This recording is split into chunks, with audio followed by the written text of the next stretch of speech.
the Hawke's Bay DHB come and looked at, I think it was after we did our third school, and basically they said to us, they sat down, asked for the costings, and very, very quickly they said, we'd like to fully fund 3 schools in Tukahangarau, $170,000. And the reason they want to do it, they've worked out very, very simply, it's not rocket science, they will get that money back very, very quickly.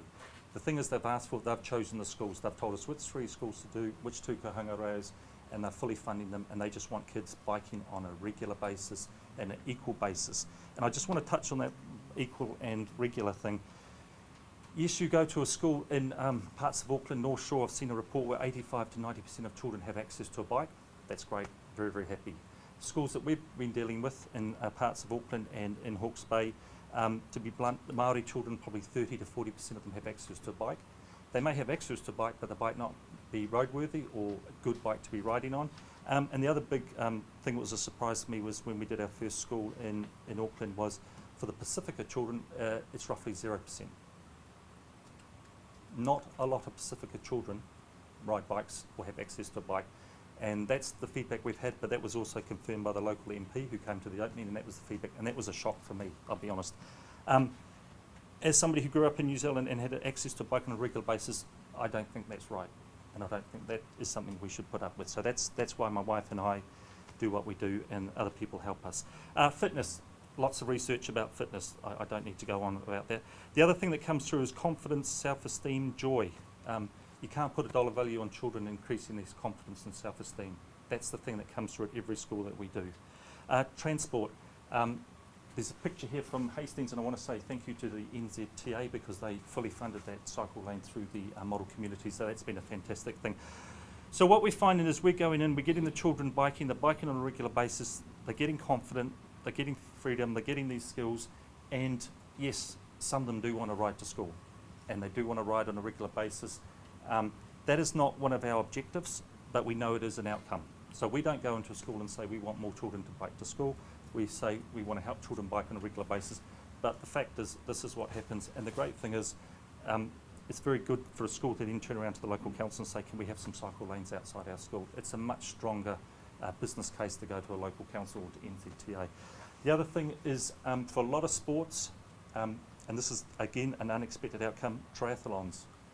A lot of the schools we're dealing with have swimming pools, and suddenly they've got bikes and a swimming pool, and now they're doing triathlons. And this was, again, an unintended outcome of our thing. You can't do a triathlon without a bike. In Hawke's Bay, we have the Weet-Bix Triathlon, which is a fantastic event. 800 or 900 children every year do it. It's a really positive event, but I'll be honest, there's not a lot of brown faces there. Not all of them come to do this event. I think I counted 2 or 3 last year. So now some of the schools that we're dealing with are saying they're going to put a team into the Weet-Bix Triathlon because they've got the bikes and they're going to do it. So that's another outcome that we weren't aware of when we first started this. But I say triathlons are the other big thing. So look, I hope I'm not coming across as negative. It is a positive message. There is a lot of really good things going on, and there's a lot of good people in this room who are helping make it happen, and I really do appreciate it. And I just want to show you a couple more things. So basically, we're not saying bikes in schools is the answer. There's lots of things that people in this room can do, be it cycle lanes to and from schools, be it cycle skills training, be it helping us raise money. The word collaboration come up. That is a very important message I'd like to say. I've done no school on my own. We really do need the collaboration of lots of different groups. But my final message is that demand is real, and my argument is that demand has not been met in particular parts of New Zealand. The demand is absolutely huge. And just a little observation, the first school we did was my kids' school. It's a mid-decile school. Kids are nice, ride the bikes, that was really nice. The next 2 schools we did was decile 1 schools in Flaxmere and Moranui, Napier. And just from a sporting point of view, my wife came home after the first day working there, and she said these kids have just got so much potential, so much desire, really love riding the bikes.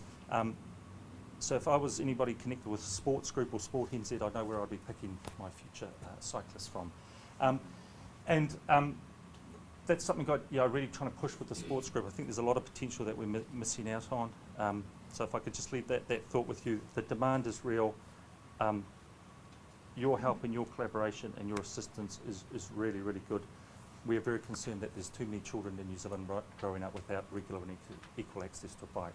So thank you very much.